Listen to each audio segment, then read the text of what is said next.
नमस्कार सर्वांना. श्री स्वामी समर्थ. तर आजचा जो विषय आहे की खूप जणांना देवावरती विश्वास नाही आहे.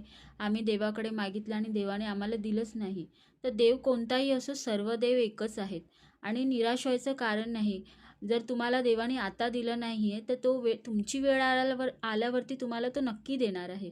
तर समजा तुम्ही घरी आलात आणि तुमच्या समोर आईने काहीतरी खायला ठेवलं आणि ते तुमच्यासाठी चांगलं नाही, ते तुम्हाला त्या गोष्टीची ॲलर्जी आहे आणि तुम्ही आईला सांगताय की मला तेच खायचं आहे आणि तुमची आई देत नाही आहे तुम्हाला, की नाही मी नाही देणार करून. तुम्ही खूप हट्ट करताय, रडताय, हातपाय मारताय, खूप काय काय झालं, पण तुमची आई देतच नाही. त्यापेक्षा ती तुम्हाला त्याच्यापेक्षा चांगलं देते, की ते खाऊन तुम्ही एकदम व्यवस्थित राहाल, तुम्ही आजारी पडणार नाही, तुम्हाला ॲलर्जी होणार नाही. तर तसंच देवाचं आहे. देव पण तुमची परीक्षा बघत असतो. तुम्ही किती माझी पूजा करता आणि किती तुम्ही तुम्ही तुमच्यात पेशन्स आहे की तुम्ही त्या गोष्टीला ॲक्सेप्ट करू शकता. कधी-कधी असं असतं की काही-काही गोष्टी आपल्यासाठी चांगल्या नसतात म्हणून ते आपल्याला भेटत नाही. तर त्याच्यात देवाची चुकी नसते. ते तुमच्यासाठी चांगलं नाही आहे म्हणून देव देत नाही. तुम्हाला त्रास होऊ नये म्हणून देव देत नाही आहे.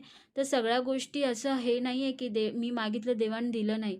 तर का दिलं नाही? कारण की ते तुमच्यासाठी चांगलं नाही आहे. तर देवावरती अविश्वास ठेवू नका. देव तुमचं चांगलंच करते. जशी तुमची आई आहे तसंच देव आहेत. तर देवावरती कधीही अविश्वास ठेवू नका. देव सगळ्यांचं भलं करतो आणि तुमची वेळ आल्यावरती तुम्हाला त्याच्यापेक्षा चांगलं भेटणार आहे.